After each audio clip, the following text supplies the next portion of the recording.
Hi friends, అందరూ ఎలా ఉన్నారు? అండ్ ఇంకా ఇదైతే స్కూల్ అండి, శ్రీ చైతన్య స్కూలు. మా అబ్బాయి ఇద్దరు పిల్లలు ఇక్కడే చదువుతున్నారు. ఈరోజు స్పెషల్ ఏంటంటే మా అబ్బాయిది యూకేజీ నుంచి ఫస్ట్ క్లాస్కి ప్రమోట్ అవుతున్నాడు. సో స్కూల్ వాళ్ళు గ్రాడ్యుయేషన్ డే కండక్ట్ చేశారు. ఇంకా దానికైతే ఆ రోజు అటెండ్ అయిపోయాము. ఇంకా ప్రోగ్రామ్ అయితే స్టార్ట్ అయింది. ఇంకా వాడు నెక్స్ట్ క్లాసెస్కి ప్రమోట్ అవుతున్నాడు కదా, గ్రాడ్యుయేషన్లా చేస్తున్నారు. అంటే నర్సరీ ప్లే క్లాసెస్ నుంచి ఇంకా మన స్టడీస్లోకి వెళ్ళిపోతాడు కదా. సో ప్రోగ్రామ్స్ అయితే కండక్ట్ చేశారు. చాలామంది పేరెంట్స్ అయితే వచ్చేసారు. ఇంకా నేను కూడా టైం చూసుకొని అయితే వెళ్ళాను.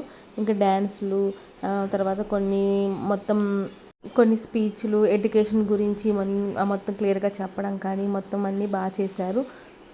ఆ ఇద్దరు పిల్లలు ప్లే క్లాస్ నుంచి మొత్తం ఇక్కడే చదువుతుంది, శ్రీ చైతన్యనే. ఎక్కడికి వెళ్ళినా అదే బ్రాంచ్లోను. అండ్ ఇంకా మా అబ్బాయిని కూడా స్టేజ్ మీదకి పిలిచేసి ఇంకా సర్టిఫికేట్ అండ్ ఇంకా మొత్తం చేశారు. చాలా బాగుంది. ఆ డ్రెస్సులు అయితే చాలా బాగున్నాడు.